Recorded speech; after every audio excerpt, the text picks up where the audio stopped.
have more mental health problems than ever. On this edition of Cash Rendezvous, I didn't know if I was going to be alive in the next couple of years or not. We'll show you how one person worked to overcome depression and the science behind how it affects your brain. All my friends have it, so it's kind of hard for me to get away from it. How has social media affected your life? We will show you what parents and psychologists say about the mental health effects. Sometimes you just need to be the person who takes a risk. Even cows take this risk. We'll show you how laughing can help with your stress. I have depression, and it really helps to get out. Overworking with no outlet can be harmful. We'll show you why you need a third place.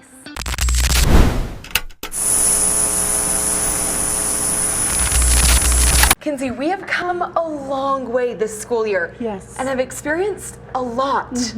Yes, from the Charlie Kirk shootings to the Epstein files to the ICE shootings and protests. And protests every Friday here in Logan. Yeah, and even the war in Iran. It's crazy to look back and see everything that we covered. Yes. Are we okay? You know, that's a great question and something we kind of chatted about as a class, and we decided to take it to the community. Welcome to this edition of Cash Rendezvous. Are we okay? I'm Kaylee Moss. And I'm Kinsey Bitterman. We're joined by reporter Alicia Archibald. Alicia, what topic did you focus on? Thanks, Kinsey. You know, it's interesting. You guys were talking about all of the different things that we've gone through in this past year. And the question that I focused on is, why do these events impact us and our mental health the way that they do?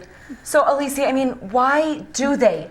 Why do some experiences affect us more than others? Yeah, so I spoke with a professor of psychology here at USU, and he said that our mental health and our physical health are intertwined.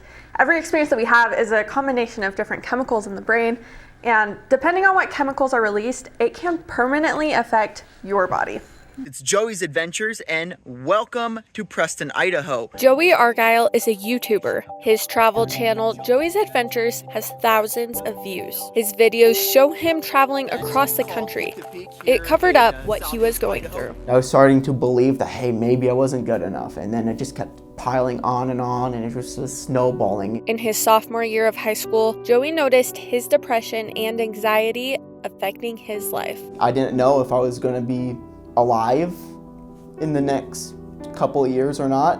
It was that bad. Sometimes I was sleeping like 12 hours at a time. I wasn't taking care of my hygiene. My room was a total mess. Life expectancy was sort of between 30 and 40 years. Dr. Chris Warren teaches psychology at Utah State University. He studies neuromodulators, the chemicals that affect how you live. When you're under high stress, you have a different balance of chemicals than when you're under low stress. And that means that your brain is going to make decisions differently. I was having cognitive issues. I wasn't thinking straight. I was making terrible decisions. Under high stress, you tend to just make their decisions faster with less information. They're less well thought out. Memories seem to get burned into the brain when they have those kind of massive releases of neurotransmitters all at once. David Archibald, my grandpa, was a physician's assistant for the Department of Veterans Affairs.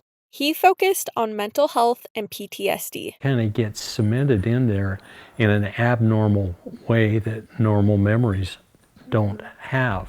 War and other traumatic events, Archibald says, can permanently affect the way your brain works. 70% of the people who came in and were complaining of PTSD had a history of traumatic events. Archibald says the first recognition of something like PTSD was in World War I. Shell shock was thought to have been caused by brain injury. It wasn't until 1980, after the Vietnam War, that the term post-traumatic stress disorder was added to the DSM-3.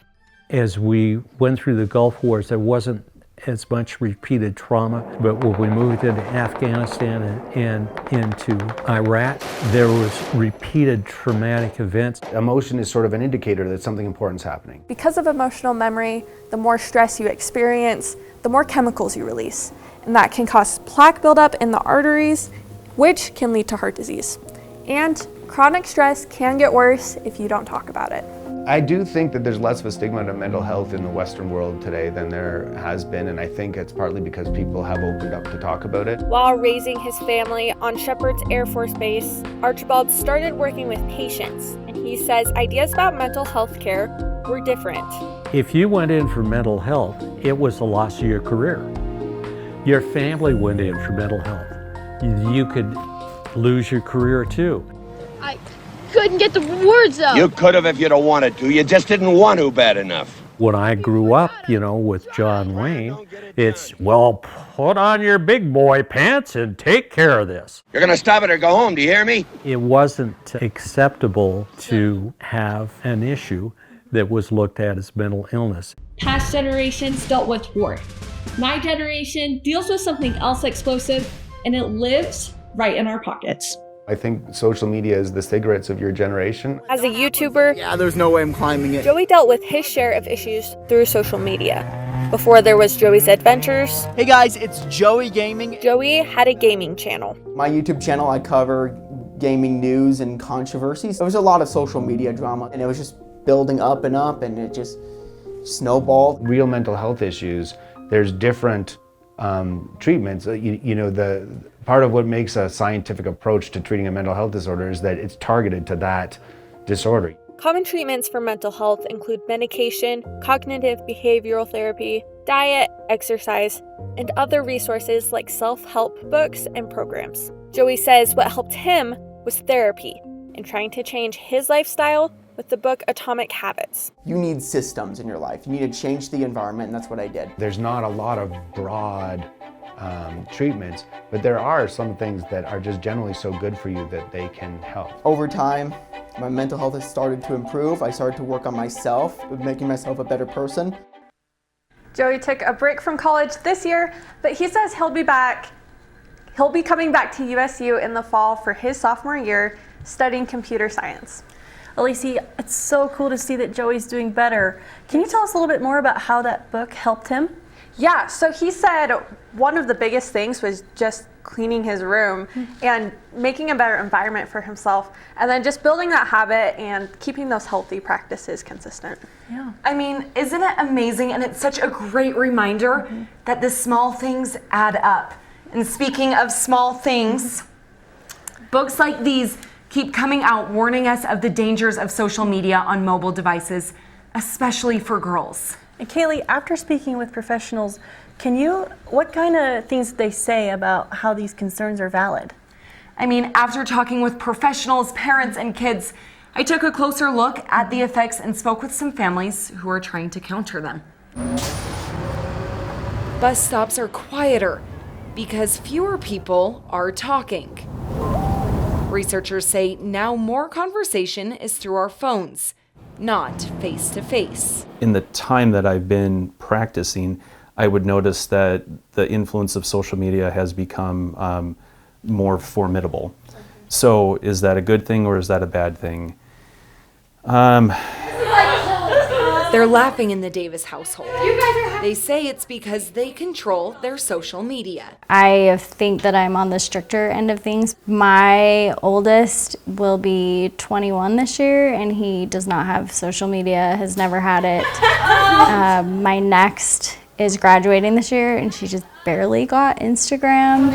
And her daughter, Hallie Davis, only gets access to Instagram on her mom's phone. I don't have it on my phone, but all my friends have it, so it's kind of hard for me to get away from it. The U.S. Public Health Service says 95% of teens ages 13 to 17 use social media platforms. Bella Hall was allowed to have social media at age 12. I could see what my friends would post in middle school, and it's oh, they're all hanging out. But I didn't get invited to that stuff, kind of. So that was just kind of hard to see. But that fear of missing out was different for Hallie. I feel I'm not worrying about as much stuff as my friends are who do have social media. And not allowing social media has Hallie's mom not regretting her choice. I feel like my kids have had a chance to grow their self-esteem and their sense of self without having a lot of outside influence or worrying about what other people think about the way they look. Well, if I had an iPhone, I'd probably put on... And it seems psychologists would agree that having a time set apart from social media is a good thing. Having these constant notifications, it's kind of like being in a sleepover that never ends. The conversation doesn't pause, nothing stops. Yeah, it's timers. As a parent, Dr. Shumway limits his daughter's social media. I have to get permission for every app that I have.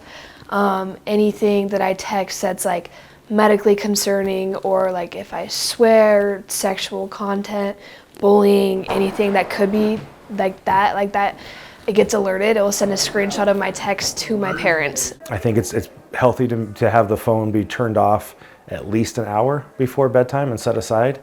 I think screen time limits are another one where it's going to vary by family, but I think there should be a screen limit. But I feel like my parents should trust me more, especially because the alerts are not only on text messages, they're on Spotify with my music, they're on Pinterest, they're on social media. And I get social media, but I also feel like at some point it gets too much. Tech psychologists say a notification releases bursts of dopamine, acting like mini slot machines. But for teenage girls, this might not be the biggest issue. It's definitely hard when like you're looking at it all the time and looking at a certain body type, a certain face, like a certain, I don't know, like person. And I feel like it's just not good because then you're just like trying to become like them, like look like them. I don't know, I just feel like it can like really like harm your self-esteem and like your body image. Studies from the National Library of Medicine examining TikTok beauty content, like what I was just filming, found that even brief exposure can cause immediate negative psychological effects, including increased appearance shame, anxiety, and lowered self-compassion. It does affect it. It can have a major impact on the developing brain. The Mental Health Foundation says 40% of young people said that images on social media have caused them to worry about their body image. I want them to love their life and love who they are, because it feels good to them without anyone telling them that they're beautiful or that their life is perfect. But now 25% of what we see on social media is sponsored content. And studies show that using an attractive and thin spokesperson in ads can sell more. I love freshening. When this is what marketing companies and algorithms are trying to push, what can we do? We shouldn't rely on social media to be the only thing that entertains us. And we can be the ones to set an example. So from a very young age, our kids see that we're interested in having a balance in our lives. So, is social media all bad? And there's also research that says as good as online relationships are, or relationships that we get through social media, the in-person ones tend to be a bit better. Hi, good. Maybe if we take time to look up from our screens, we will see that there can be more to real-life connection. The University of Maine says the average person spends 2 hours and 24 minutes on social media each day. Wow, I wonder how much I spend. And I really loved what you said at the end there about how we can be the ones who sets an example. Yes, it really just made me think about how much time I'm spending on my phone and where are those moments where I can put my phone away. Yeah. And coming up, we know we're not alone.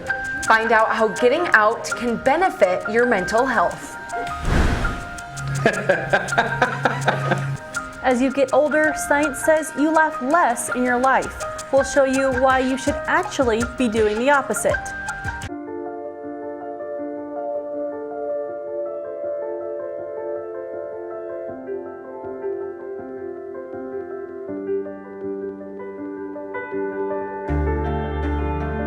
Body language.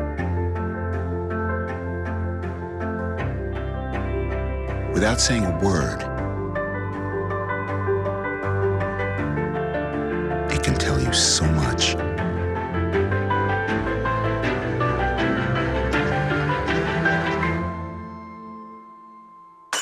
Like someone is having a stroke. Know the sudden signs. Learn fast. F, face drooping. A, arm weakness. S, speech difficulty. T, time. Time to call 911 immediately. The sooner they get to the hospital, the sooner they'll get treatment, and that can make a remarkable difference in their recovery. Learn the body language, the sudden signs, and spot a stroke fast.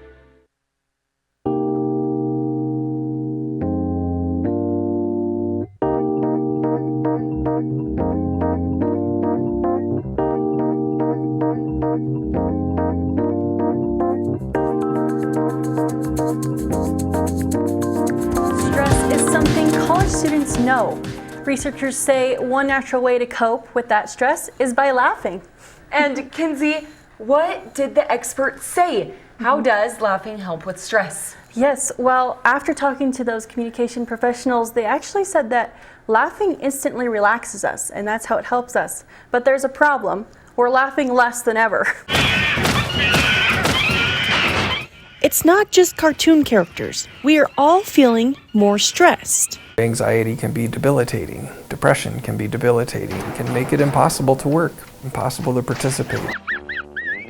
But in the middle of that stress, laughter can act as a release. Laughter affects almost every system in your body, your cardiovascular system, your endocrine system, your immune system. It's really pretty incredible. There's not much that we can naturally do that's going to engage all of these systems and really boost them in a healthy way. Woppet says laughter isn't just a way humans communicate. I'm here at the USU South Farm with cows who are herd animals, and believe it or not, they laugh too. Isn't that right, Thelma?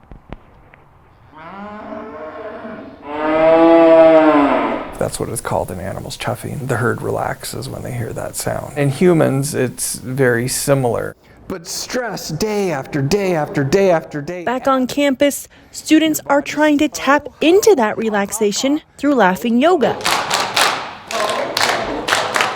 Woppet leads laughing yoga every semester. He uses hand motions and body movement to get people laughing together. You can laugh without needing to tell a joke or be funny at all. You can just start laughing. Research says that as adults, we're only laughing 4 to 15 times a day. But if laughter packs such a powerful punch, why aren't we laughing more? It requires us to take a risk because laughter is sometimes a vulnerable thing to experience. For you, laughing might mean stepping out of your comfort zone. So we asked students at Utah State if they feel like they are laughing less. High school was a tough time.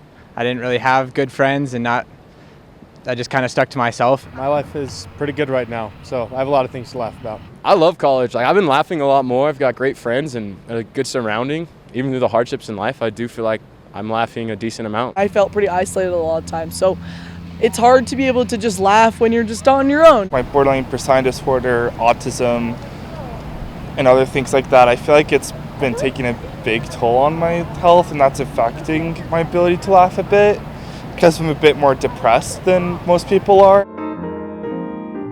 For some, laughing isn't always easy.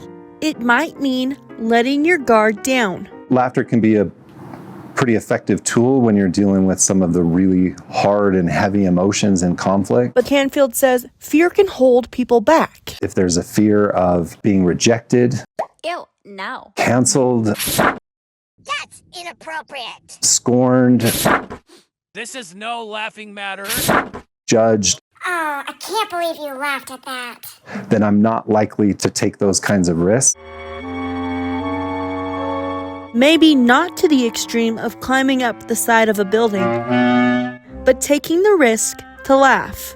If you don't have a high degree of emotional intelligence, it may be kind of difficult sometimes to understand where it might be okay to laugh or inject humor.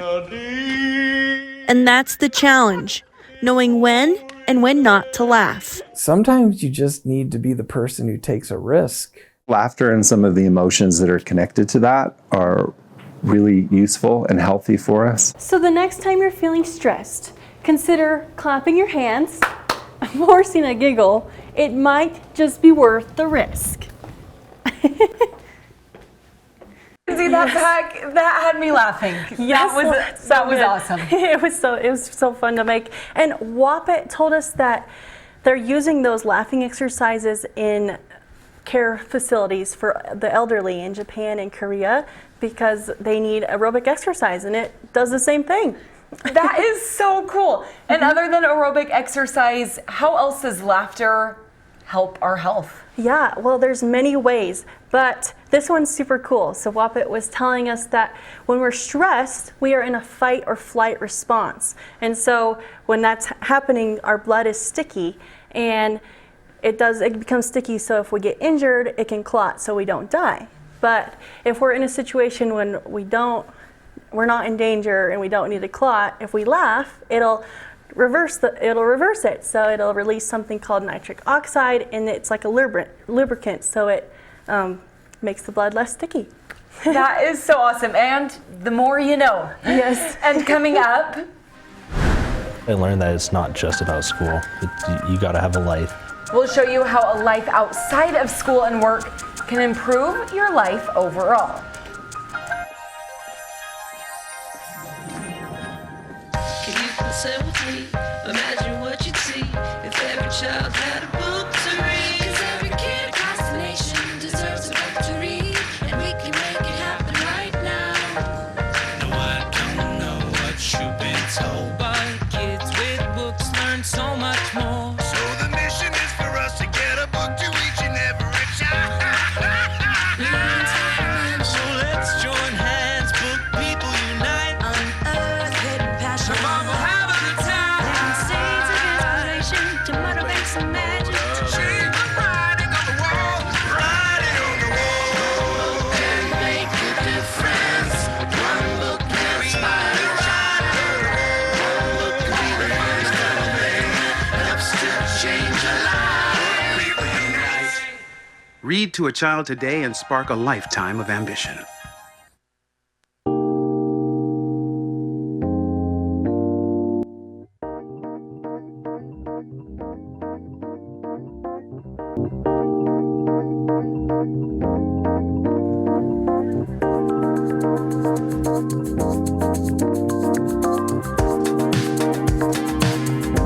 Normally, you aim for first place, but when it comes to maintaining your mental health, your third place might be the most important.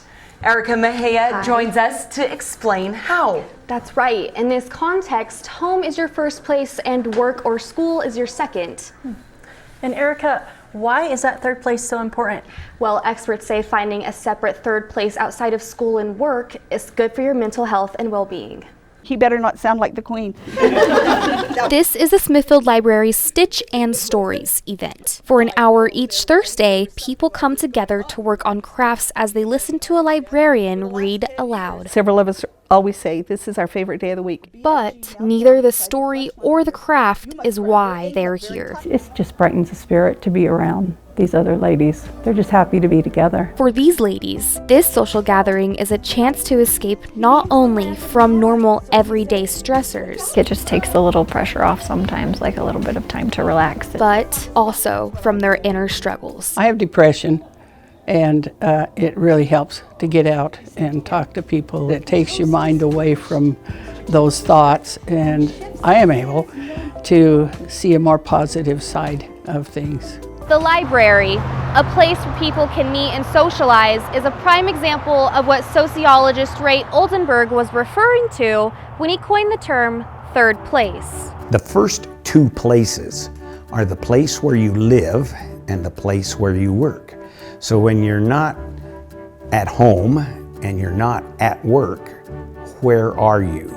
Parks, restaurants, town squares, bowling alleys, and even bus stops could all be third places. What matters most is the connections you make there. We develop memories that make places special for us, and that gives much more meaning to the place and much more meaning to our lives. Even without me saying so, you can probably tell I'm in a coffee shop. You can probably understand what goes on here. People get a coffee and people talk. Hi. Experts say that being able to understand and feel comfortable in a place is important. Oldenburg outlined the 7 requirements for a good third place. It should be inviting, comfortable, convenient, and unpretentious. There should be regulars, frequent laughing, and conversation should be a main activity. We may sit next to someone that's unfamiliar with us that didn't get invited into that space. We also similarly didn't have to be invited to that space, but now we find ourselves together in a conversation about a topic that hopefully isn't controversial or difficult, but it's a place where we can connect and maybe build bridges. What this does is creates the perfect breeding space for friendships. And that's exactly what's happened. Life can get wild and busy sometimes, but then you still have this place of refuge that you can go to and just know, okay, I'm just going to come hang out and relax and be safe with these people that I can rely on.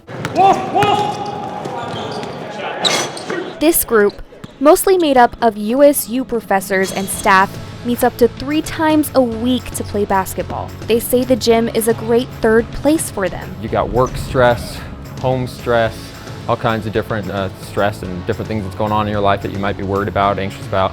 But on the court, it's just basketball. Third places often give people from diverse backgrounds common experiences, which players here say help them feel united. I have a pretty different set of beliefs than most people around here, and it's never been a problem, especially when it comes to basketball, because again, basketball is just kind of separate from the world. They say whether or not they score doesn't really matter. It's the physical activity and community at their third place that keeps them coming back. It's definitely something I look forward to every week, and definitely feel happier when I do get the chance to play. It can be hard to find a third place where you feel you belong. People who have found theirs say the best way to find yours is to put yourself out there. I was scared to come here. And then this fall I showed up and I was like, oh, why was I never scared of being here? Hear the desires of those who cry to you. Here at the St. Jerome Newman Center, students have found somewhere they feel they belong. Father Anthony Shumway says it's important we invite each other into our third places. There's a lot of mental health issues right now, especially around finals times and things, where just having that community, being able to be there for the other person, study with the other person, encourage, can really help a lot, and that's something that comes from helping neighbor. Third spaces allow you to communicate your loneliness or to talk about issues. It's free counseling for some people. That invitation and simply being there can make all the difference. I dealt with depression, and coming here, it wasn't something that I have to tell them, you know, like I'm struggling right now. They were there for me, just ready to listen.